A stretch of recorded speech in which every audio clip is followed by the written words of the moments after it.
एज़िल, कहीं जा रही हो? जी, दरअसल आज हिना की मेहंदी है तो जाना ज़रूरी है।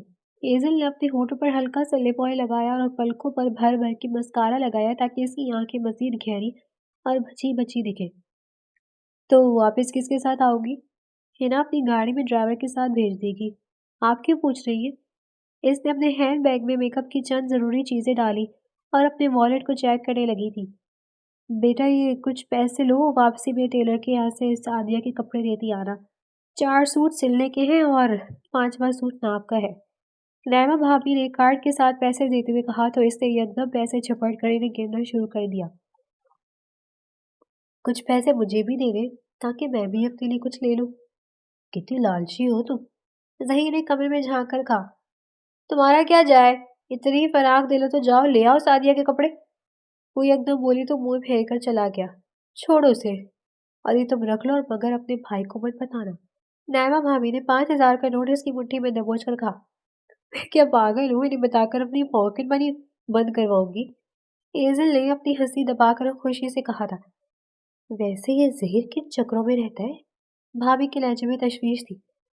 क्या पता कोई लड़की का चक्कर होगा, और क्या। एजल ने मुंह मसोड़कर कंधे उचकाए थे। कल रात बहुत देर से आया था। गया होगा आवारागर्दी करने। वो लापरवाही से बोली तो भाभी ने इसे आंखें दिखाई। भाई आपको तो बहुत प्यारा है ना अपना देवर। वो मसनूई जलन से बोली। तुम्हें तो हम फेंक आए थे कचरे के ढेर पर। अब जाकर मिलियो। जवाबन भाभी ने तंज किया था। वो अपना बैग कंधे पे लटकाए हंसती हुई बाहर जाने लगी। बस अब जा रही हूँ, देर हो रही है। अपना ख्याल रखना। रकम से भाभी ने आवाज दी तो इसने हाथ हिला दिया था।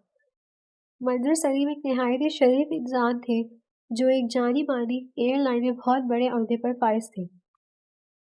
छोटी उम्र में माँ बाप के एक ट्रेन हादसे में मारे जाने के बाद छोटी बहन भाई एजल और जही की जिम्मेदारी इनके सर पर आ गई थी तो छोटी उम्र में शादी करके अपने बहन भाई के लिए एक माँ जैसी भाभी ले आया। नायमा भाभी जो वाकई बहुत नेक और अक्लमंद औरत थी, जिसकी वफादारी ने मंजर सलीम की जिंदगी में चार चांद लगा दिए। इनकी बेटी सादिया भी सेकेंड ईयर की तालिबा थी जो अपनी फुप्पो और चाचू से बहुत बहन भाई की तरह रहती थी। इन दोनों की भी शादियां बहुत अजीज थी। मंजर और नाइमा ने कभी तीनों में कोई फर्क नहीं किया था। इन सबकी बहुत ही खुशहाल फैमिली थी, मगर जाने किसकी नजर लग गई जो एक हवा के झोंके ने सारे निजाम को धर्म भरम कर दिया। हिना की मेहंदी में वो हल्के फुल्के मेकअप के साथ ही सबसे ज्यादा खूबसूरत और नुमाया दिख रही थी। हर आता जाता मेहमान एजिल सलीम के हवाले से जानना चाहता था। बेपनाह मोहब्बत और तवज्जो ने इसे थोड़ा सा घमंडी कर दिया था। वो कभी किसी लड़के को अपने लायक नहीं समझती थी।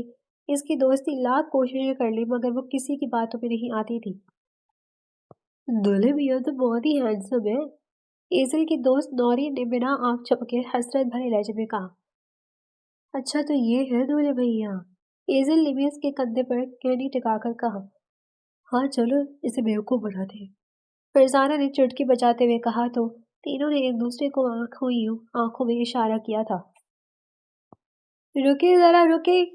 लड़कियों ने अरमान चाहकर रास्ता रोककर कहा जो सब लड़कों के आगे सफेद सलवार सूट में मलबूस मूछों को ताव देखते आगे बढ़ा था। देखा मैंने कहा था ना, ये सब तुम ही दूल्हा समझेंगे, खास कर लड़कियां। दूल्हे ने अपने दोस्त अरमान के कान में सरगोशी की थी। सबसे पहली शर्त है कि आपको पहचाननी होगी दुल्हन, जब जाकर आपको दुल्हन के साथ मेहंदी की रस्म करने की इजाजत मिलेगी। नौरी ने अरमान को पहली शर्त बताकर इन तीनों लड़कियों की तरफ इशारा किया जो घूंघट ओढ़े बैठी थी। वो कुछ कंफ्यूजन में पड़ गया था। इन्हें क्या पता था कि जो खेल दूल्हे ने खेला है वही खेल दुल्हन की दोस्तों ने भी खेलना था। सब बड़ों ने लड़कियों की रस्मात करने की पूरी तरह छूट दे रखी थी ताकि वो अपने तौर पर शादी की रौनक बरकरार रखकर दूल्हा और दुल्हन को खुश कर सके।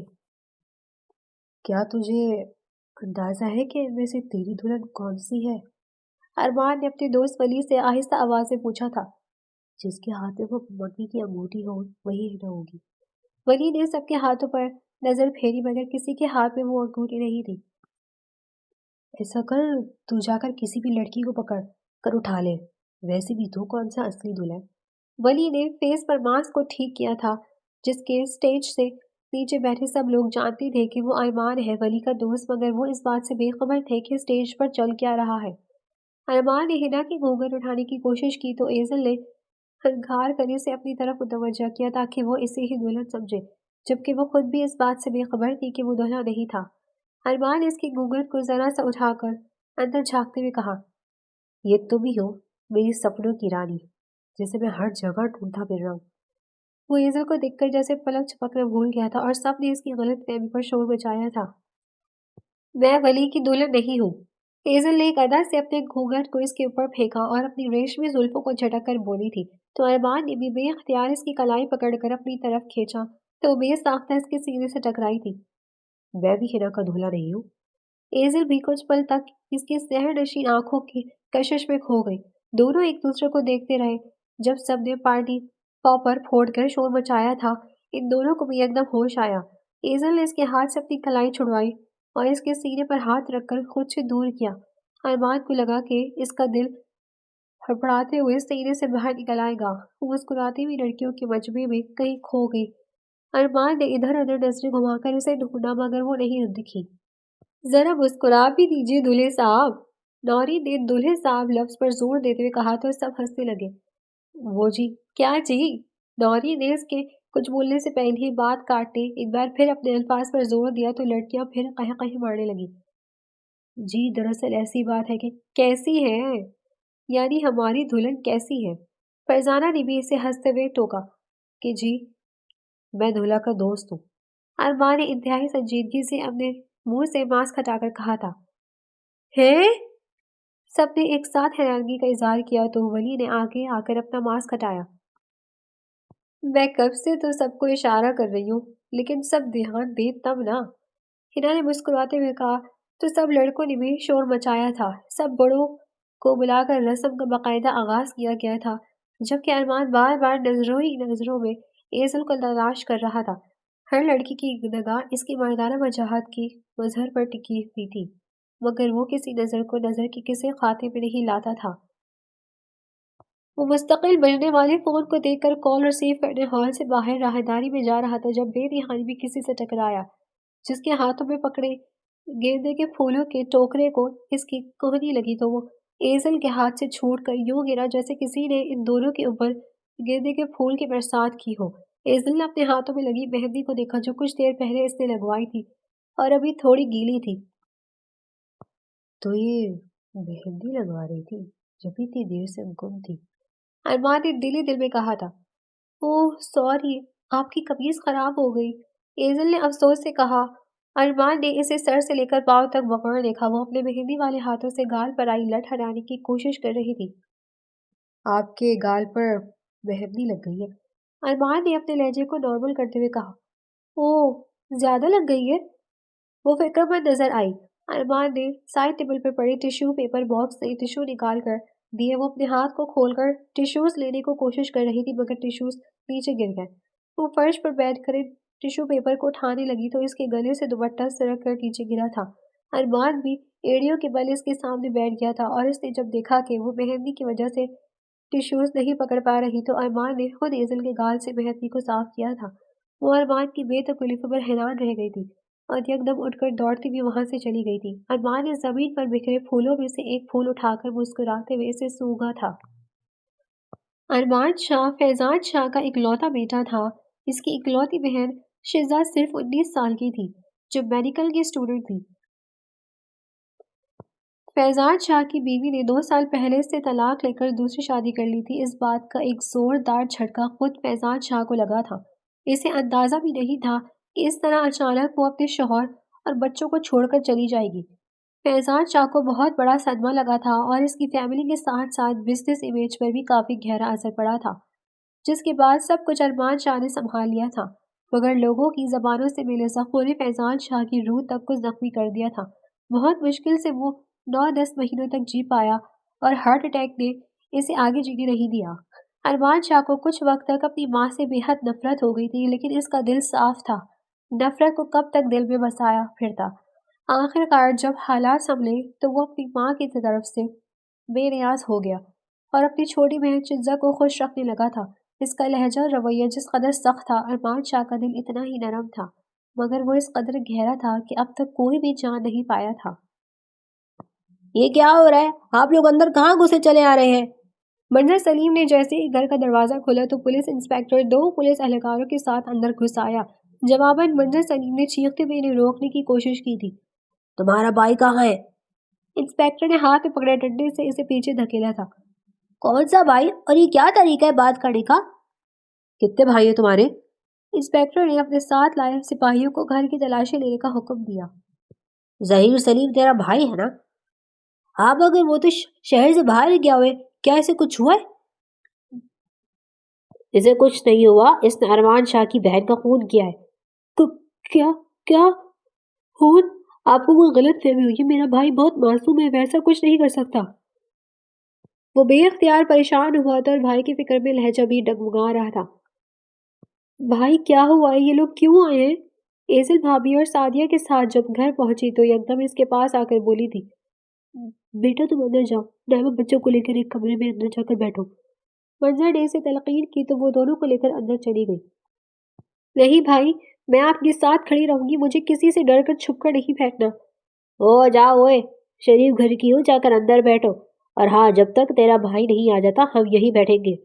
پولیس والے کی دھمکی پر منظر سلیم بھڑک اٹھا اور ایزل کو ہاتھ سے پکڑ کر اندر لے آیا۔ جب تک میں رہوں تم تینوں میں سے کوئی باہر نہیں آئے گا۔ نائمہ نے ایزل اور سعدیہ کو اپنے ساتھ لگا کر خاموش رہنے کو کہا۔ دیکھیں جی، ہم آپ کے ساتھ کوئی زبردستی نہیں کرنا چاہتے، تو بہتر یہ کہ جب تک آپ کا چھوٹا بھائی نہیں آتا آپ کو ہمارے ساتھ تھانے چلنا ہوگا۔ لیکن آپ کے پاس تو اریسٹ وارنٹ بھی نہیں، آپ اس طرح نہیں کر سکتے۔ یہ پاکستان ہے منظر صاحب، یہاں پولیس کچھ بھی کر سکتی ہے۔ احسان شاہ کی بیٹی کو کس نے قتل کیا ہے اور وہ بچ نکلے گا، یہ قاتل کی بھول ہے۔ انسپیکٹر نے اس کے سامنے پولیس اور مقتولہ کی فیملی کی اہمیت جتائی۔ منظر سلیم کو چار نہ چار ان کے ساتھ جانا پڑا، مگر جانے سے پہلے وہ کمرے میں آیا تھا۔ بچے کو خیال رکھنا، اور جب تک میں نہ ہوں کہیں باہر مت نکلنا، کسی کو گھر آنے مت دینا۔ ظہیر کا پتہ چلے تو فوراً مجھے بتانا، لیکن تھانے خود مت آنا، جواد کو فون کر کے بلانا۔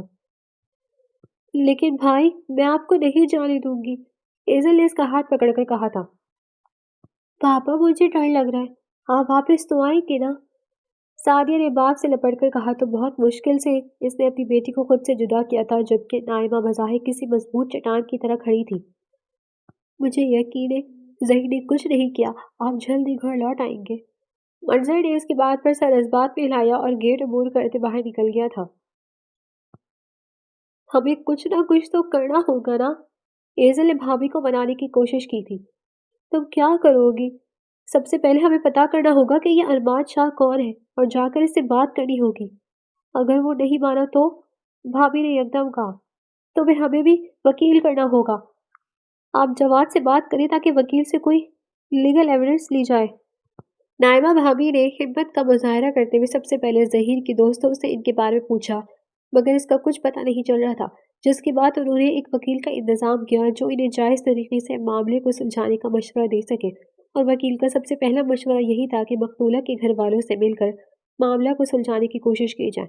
نائمہ بھابھی اکیلی آنا چاہ رہی تھی، مگر ایزل نے ساتھ چلنے کی ضد کی تو مجبوراً اسے بھی ساتھ لے گئی۔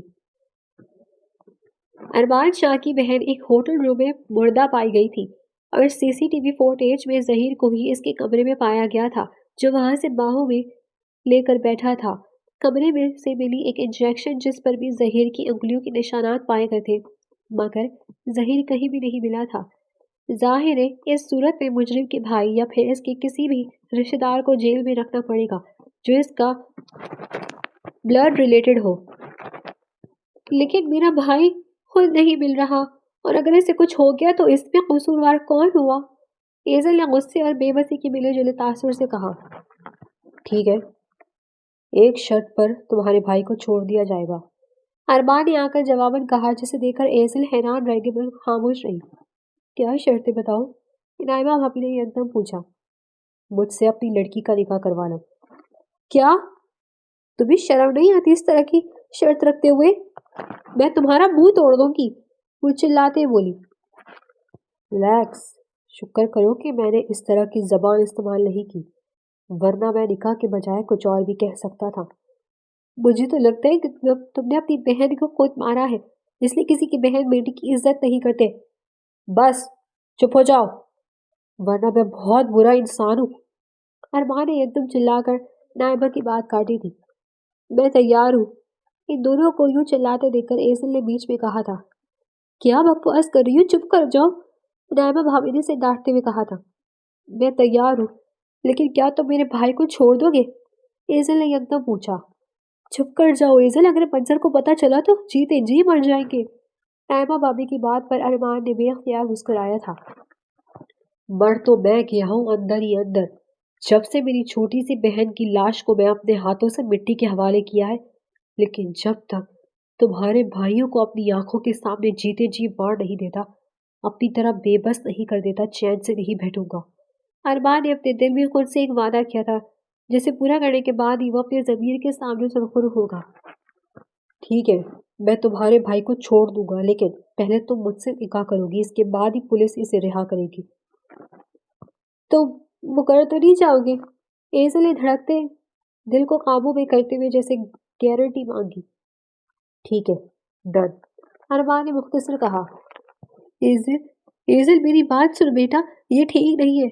बस कर जा भाभी। नैमा भाभी ने इसके हाथ को पकड़कर अपनी तरफ रुख करवाकर समझाने की कोशिश की, मगर एजल बेबस लहजे में इनकी बात काटी थी। मैं अपने गुनाह भाई को यूं सलाखों के पीछे नहीं देख सकती। हम यूं खामोश तमाशाई बनकर कब तक किसी मोजज़े का इंतजार करेंगे? हमें कुछ तो करना होगा। घर आकर नाइमा भाभी ने एकदम इसे अपने फैसले से पीछे हटने पर मजबूर किया, मगर वो अपने भाई के लिए डट गई थी। भाभी प्लीज मान जाए। एजल ने जैसे मिन्नत समाजत की। नाइमा भाभी इसकी जिद के आगे बेबस और मजबूर हो गई। मैं तुम्हारे भाई को क्या मुंह दिखाऊंगी? तुम मेरी जिम्मेदारी हो और मैं अपनी जिम्मेदारी नहीं निभा सकी। मैं तुम लोगों की हिफाजत नहीं कर पाई। नाइमा भाभी की आंखें भीग गई और आवाज भर आ गई।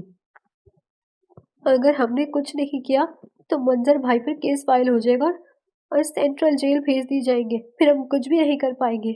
और एक दफा बस भाई भाई बाहर आ जाए तो इस मसले का जरूर कोई हल निकालेंगे। नायबा भाभी को मजबूरन एजल के फैसले पर राजी होना पड़ा था। वो भी इस बात को मान चुकी थी कि इनके पास और कोई रास्ता ना था। एजल, मंजर ने आधी ही अपनी बहन को पुकारना शुरू किया था। अरमान के मुलाजमिन घबराते हुए इसके पीछे दौड़े आ रहे थे, मगर मंजर को किसी की रोक टोक से कोई फर्क नहीं पड़ता था। जेल से रिहा होकर वो जैसे ही घर पहुंचा था, नायबा भाभी ने इसे एजल के बारे में बताया था। अपनी औलाद जैसी प्यारी नाजुक सी बहन को ढूंढते हुए वो अरमान के हवेली नुमा घर में पहुंचा था। जबकि मुलाजमिन ने इसे घर में घुसने से बहुत रोका, मगर वो जलाल में होश को बैठा था।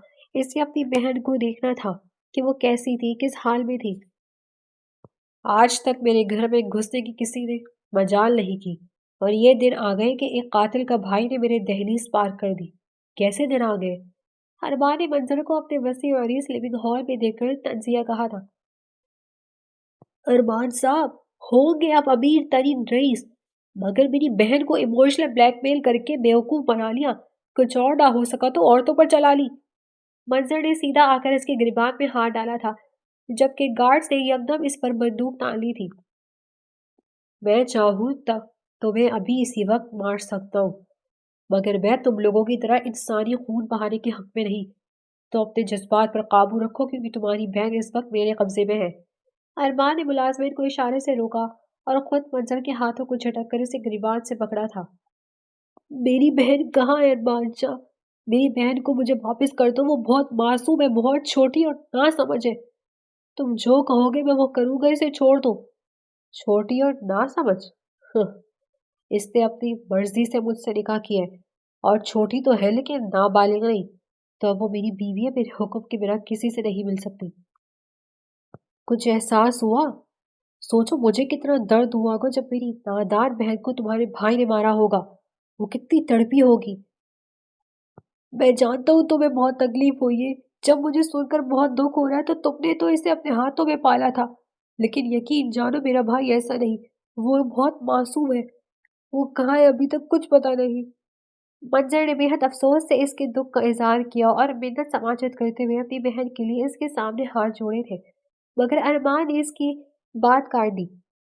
बंद करो अपनी बकवास, और आइंदा अगर मेरे घर के सामने भी नजर आए तो मैं अपने वादे पर नहीं टिक पाऊंगा। तुम सारी जिंदगी जेल में चक्की पीसते रहोगे। अरमान इसे बाहर की जानब धक्का दिया। मंजर मुस्तकिल अपनी बहन को पुकार रहा था, मगर मुलाजमा ने इसे गेट से बाहर निकाल दिया। बाहर शोर कैसा है? एजल ने मुलाजमा के अंदर आते ही पूछा था। बीवी जी, आपने अरमान साहब से शादी करके बहुत बड़ी गलती कर दी है। एजल एकदम खौफजदा हुई थी। क्यों? क्या हुआ? क्या वो पहले से भी शादीशुदा है? एजल ने एकदम पूछा। बाहर आपके भाई आए हुए हैं, वही। तुम क्या कर रही हो यहाँ? अरमान ने अंदर आकर उसकी बात काटी थी तो मुलाजमा अपनी बात अधूरी छोड़कर बाहर भागी थी। एजल इसे देखती रह गई थी। वो बहुत गुस्से में था। बाहर भाई आए थे? वो कैसे? बंद करो बकवास। तुम्हें क्या लगता है कि मैं तुम्हें यहाँ रानी बनाकर रखूंगा? अरमान ने इसकी बात मुकम्मल होने से पहले इसे हाथ से पकड़कर बाहर ले जाते हुए कहा था। छोड़े मुझे, दर्द हो रहा है, कहाँ ले जा रहे हैं मुझे? एजल ने अपना हाथ छुड़वाने की कोशिश की थी मगर अरमान इसे जानवरों के डेरे पे लेकर आकर घास फूस के ढेर पर फेंका था। तुम्हारी जगह ये है, आज से तुम यही रहोगी। लेकिन क्या आपको इसके बाद तसल्ली मिलेगी या आपकी बहन लौट आएगी? जाते हुए अरमान के हाथ को पकड़कर वो बेअख्तियार इसके बाजों से चिपक कर बोली, मगर अरमान ने इसे पीछे धकेलकर खुद से छुड़वाया था। मैं यहाँ रहकर मर जाऊंगी, मुझे नहीं रहना। यही तो मैं चाहता हूँ कि तुम भी मेरी बहन की तरह तड़पो, ताकि तुम्हारे भाइयों को एहसास हो। अरमान ने बाहर निकलते ही दरवाजा बंद कर दिया था। एजल को एकदम चक्कर आया था और खुद को संभालते हुए नीचे घास पर गिरी थी। वो रो रही थी। इसे बेसाख्ता अपने घर वाले याद आए थे, जिन्होंने इसे बहुत लाड से पाला था और कभी रोने नहीं दिया था। इसकी हिचकी बन गई। मुझे अंधेरे से डर लगता है, मुझे बाहर निकाले। आप जो बोलोगी मैं वो करूंगी।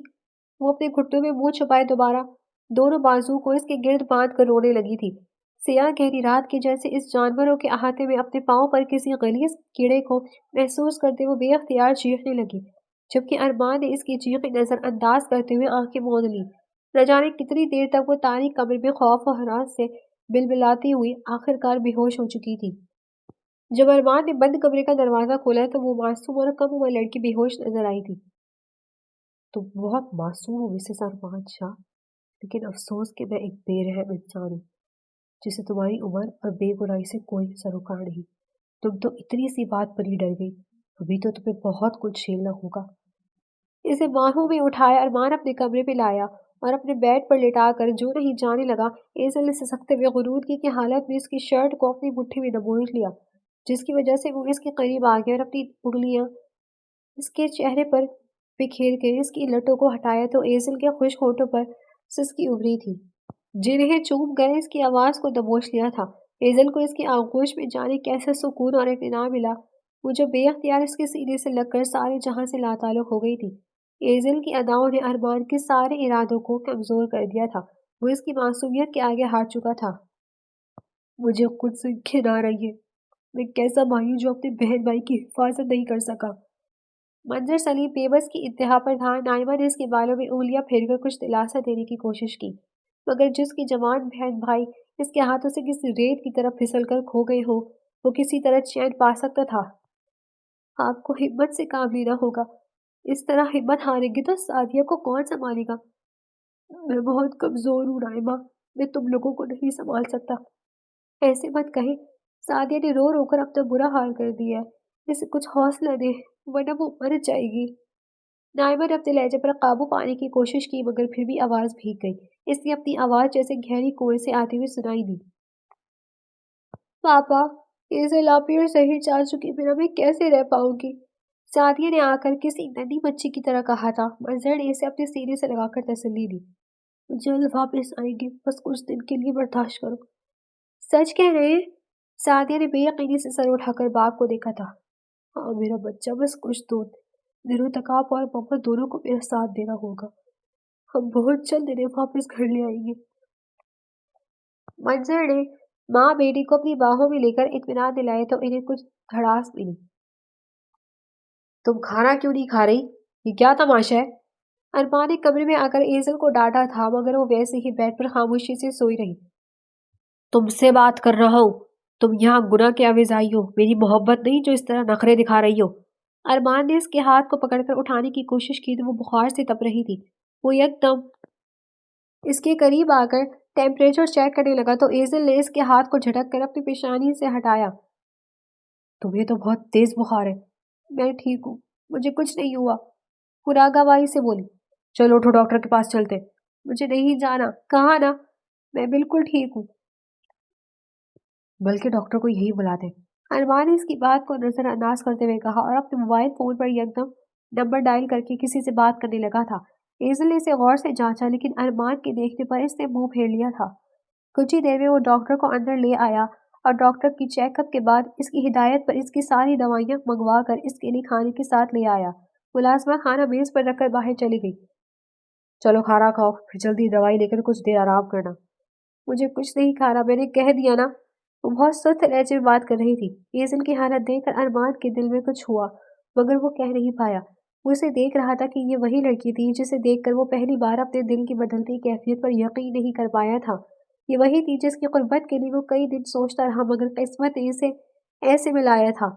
अरमान को लगा था कि वो बहुत पत्थर दिल है या बहुत जालिम, जो एजल के साथ दिन रात टॉर्चर करके इसके भाइयों को रुलाएगा, इन्हें तड़पाएगा, अपनी बहन का बदला लेगा।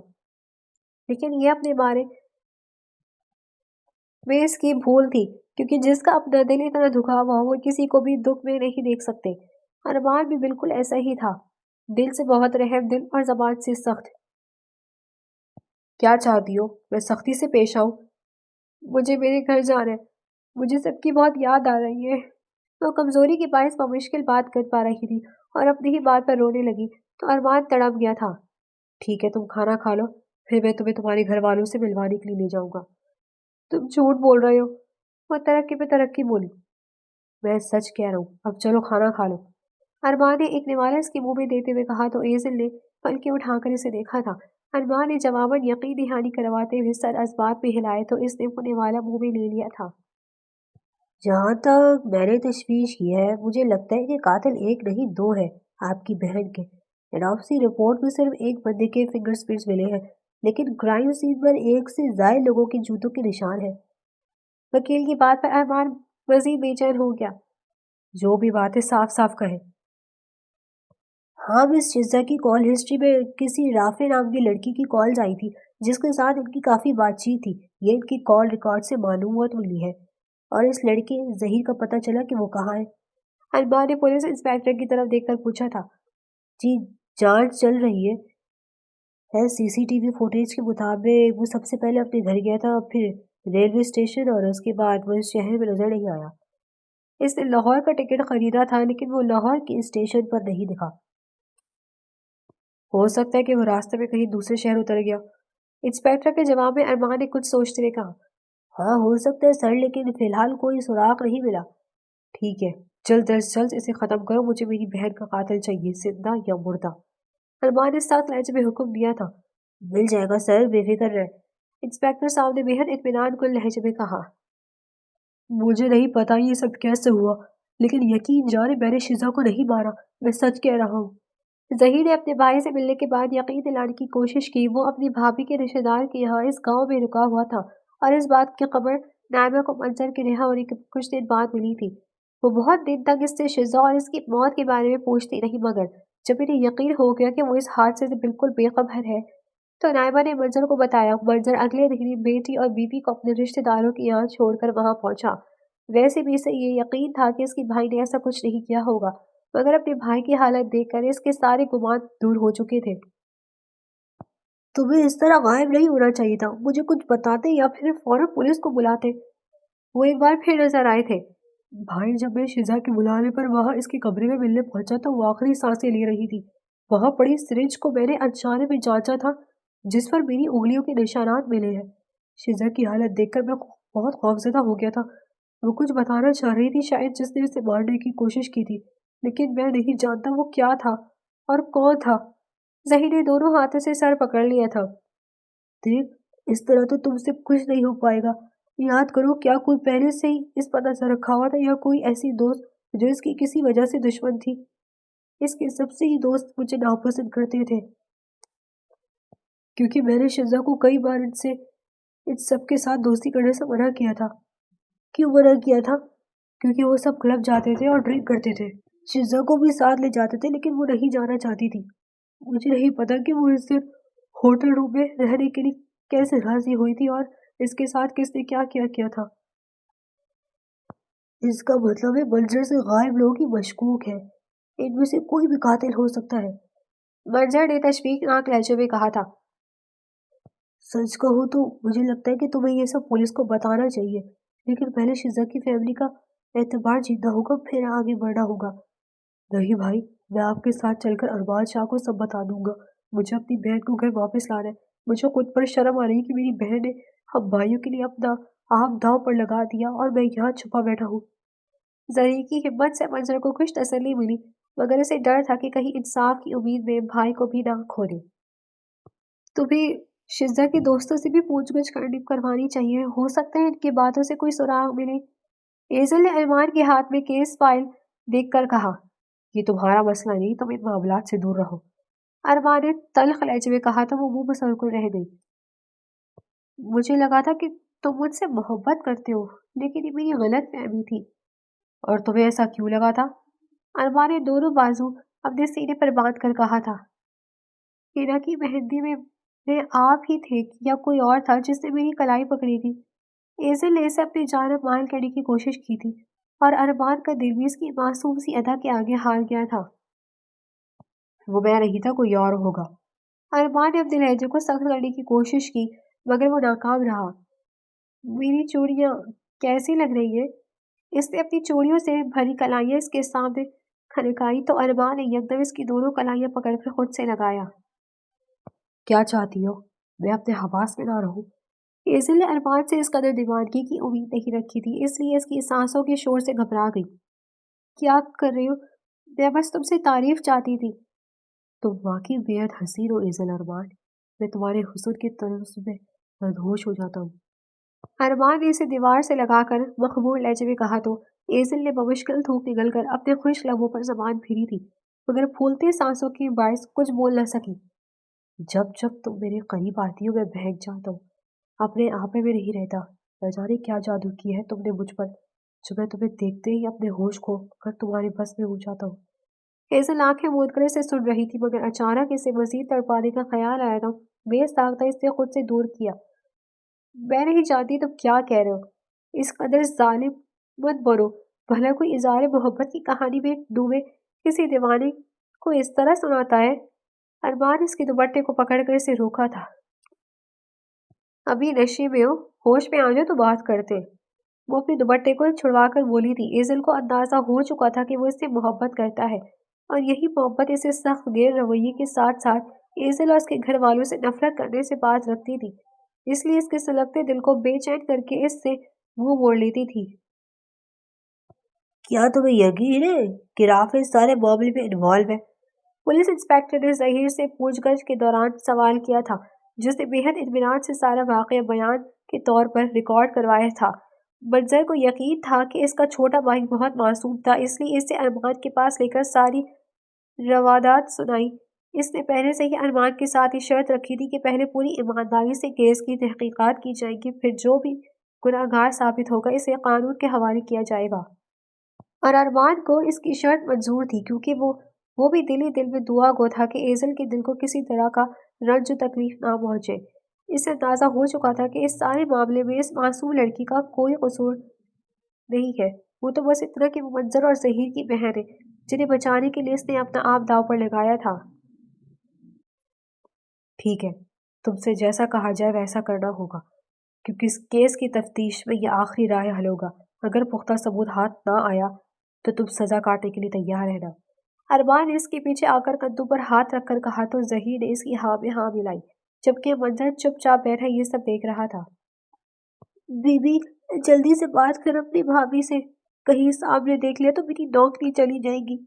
अरमान चाह की बरसों पुरानी मुलाजमा ने दरवाजा बंद करके एजल को अपना छोटा सा टूजी फोन देकर कहा था। बहुत शुक्रिया सकीना बुआ, बस आप दरवाजे पर रहिएगा। एजल ने एकदम नंबर डायल करते हुए से कहा था। वो भी एहतियातन दरवाजे पर जा खड़ी हो गई थी। कई दिनों से एजल सकीना बुआ के मोबाइल से अपने घर वालों से छुप छप कर बात करती थी, क्योंकि वो जानती थी कि जब तक अरमान की बहन का केस क्लियर नहीं हो जाता तब तक वो एजल को इसके घर वालों से कोई ताल्लुक रखने नहीं देगा। नहीं मालूम ये कब तक होगा, इसलिए इसने मुलाजमीन से दोस्ताना ताल्लुकात बना रखे थे, मगर वो इस बात से बेखबर थे कि अरमान को इस सब के बारे में पहले से ही पता था। वो बस इसलिए खामोश था کہ اس سے اپنی بہن کے قاتلوں کو کھلی چھوٹ ملی جائے اور یوں کیس کلیئر نہیں ہو پائے گا۔ فی الحال وہ ایزل کو اسی بھرم میں رکھنا چاہتا تھا کہ وہ اس کی بہن کے قاتل سے قصاص کرنا چاہتے ہیں اور اسے کھلی چھوٹ دینے کا مطلب معاف کر دینا ہی ہوگا۔ میں اچھی طرح سے جانتا ہوں کہ تم پارٹی کے دوران شزا کو کس طرح غلط ارادے سے ہوٹل روم میں لے گئے تھے، اور جب وہ تمہاری چیپ ارادوں کو جان گئی تو تم نے اس کے ساتھ زبردستی کرنے کی کوشش کی، اس بات سے بے خبر کہ اس نے اپنے موبائل فون پہ تمہارے سارے کرتوت کو ثبوت کے طور پر محفوظ کر رکھا ہے۔ کیا بکواس ہے! اگر جھوٹی کہانی گھڑنی تھی تو ڈھنگ کی کہانی سناتے۔ رافع نے طنزیہ انداز میں ہنستے ہوئے اسے چھوٹا قرار دیا تھا۔ اور ویسے بھی اسے تم نے مارا تھا، سی سی ٹی وی فوٹیج میں سب نے دیکھا تھا، وہاں صرف تم گئے تھے اور تم میرے سامنے کھڑے۔ وہاں ایک اور ڈیوائس بھی تھی جس سے تمہاری کرتوت ریکارڈ ہو چکے ہیں۔ صحیح نے اس کی بات کاٹتے ہوئے کہا تو رافع کے پیروں تلے زمین نکل گئی۔ وہ شاکڈ ہو گیا مگر خاموش رہا۔ تمہیں کیا لگتا ہے میں اس لیے غائب تھا کہ مجھے سب نے قاتل سمجھ لیا تھا؟ بالکل نہیں، میں تو بس اس خوف سے بھاگا کیونکہ مجھے لگا کہ ثبوت حاصل کرنے کے لیے تو مجھے بھی مار دے گا۔ ظہیر نے جیسے اسے گونگا کر دیا تھا۔ مجھے کیا فرق پڑتا ہے، یہ سب مجھے کیوں بتا رہے ہو؟ رافع نے اپنے لہجے کو بظاہر نارمل رکھتے ہوئے کہا اور وہاں سے چلا گیا۔